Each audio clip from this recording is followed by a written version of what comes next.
Hey everybody, so I decided to buy a paddleboard. Specifically, I wanted to buy a red Paddleco paddleboard. And so I'm going to share with you my experience on how I went about deciding which one I wanted, and also share with you a review of the red Paddleco 10.8. And for those of you who don't know me, we full-time RV travel around the United States, and essentially I wanted something that I could easily take out on the water and kind of explore the water. I also have like a mountain bike, and we walk around, do hiking and all the touristy stuff. So here we go. Here's the review.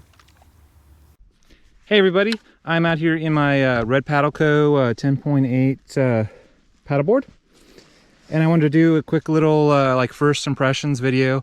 I am not a professional paddleboarder. I'll just let you know that. This is my 5th time on a paddleboard, and I've had no instruction on paddleboarding at all. I looked at YouTube a little bit, not a whole lot, and yeah, just figuring it out. But I wanted to get a paddleboard, and I wanted to get like one that I thought was the right one for me.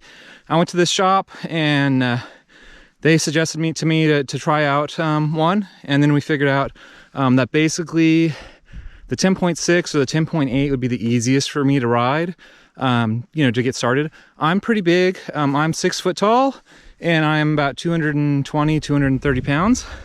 And so that's like the borderline at the top of the 10.6, but it is like perfect for the 10.8. So I have a 10.8. This is it right here in the water. And yeah, I'm standing on it. Sorry for the upside downness. I'll point out a couple things on it just so you know about it. So there's a handle at the bow right there to carry it. There's an the front, let's just say. There's another handle at the back right there. The handles at the front and the back are used if 2 people are carrying it. There's a handle in the center. That's what you use basically if you want to carry it like by yourself or whatever. And it's in the middle, so your arm can reach around it really kind of easily. The 2021 models have these blue straps on them, blue and black kind of bungee straps, and then the older ones have black straps. So if you're in the store looking at them and they have these like kind of black, kind of thin little bungee cords, you're looking at the last year's model. This board is, I think, 2 inches wider than the 10.5, so it's a little bit more stable. And you can see I can do this with it, and it doesn't really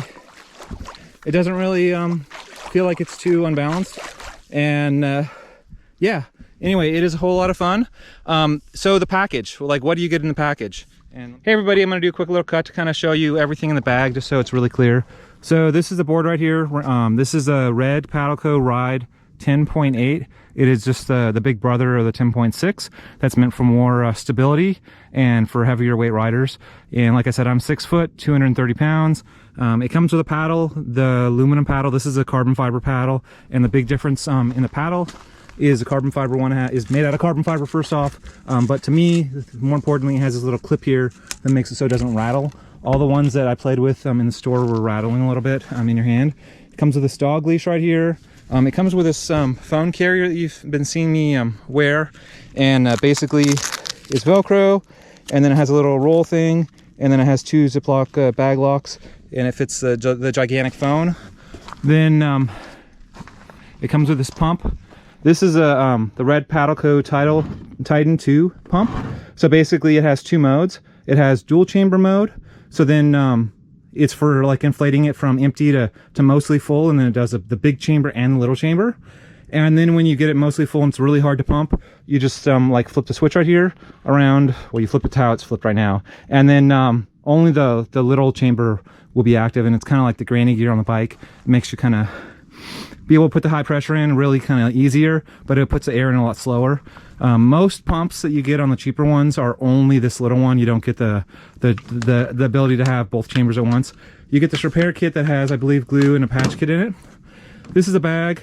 Basically, you deflate the board, you wrap the board around the pump, and then it fits in this bag very easily, and you can put your life preserver and other things in this bag. The bag is humongous compared to the board if you put it in right. And then the paddles, they collapse and fit in here.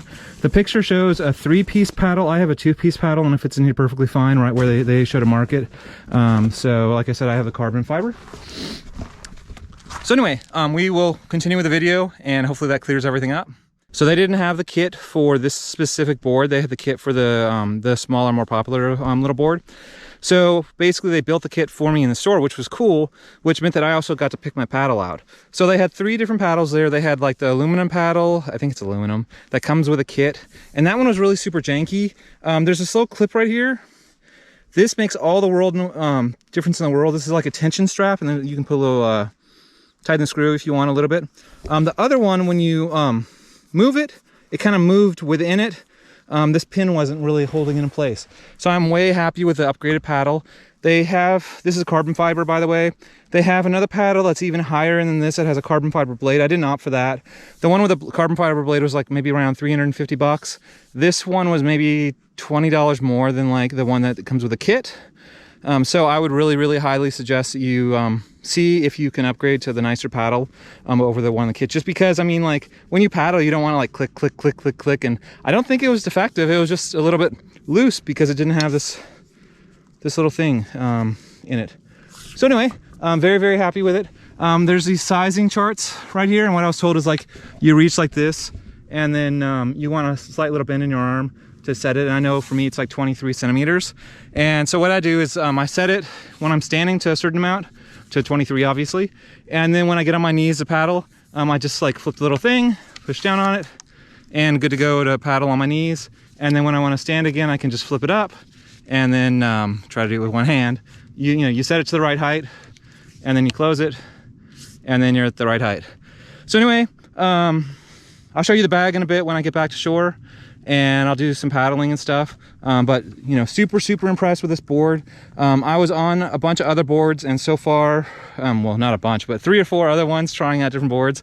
And so far this one just feels very extremely stable compared to the other ones. So super pleased with the board and the way that it's performing. Yeah. So anyway, please like and subscribe, and we'll shoot some footage for you guys of actually trying to paddle on it.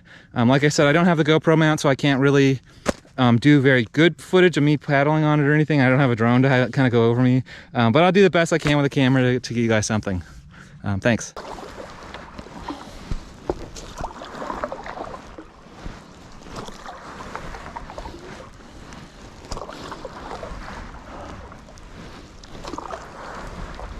So I'm going to assume that you're a paddleboard noob just like me. So these are some different things that I've kind of discovered. Basically, when you paddle, you want the paddle to be as close to the board as possible. Otherwise, it makes you turn.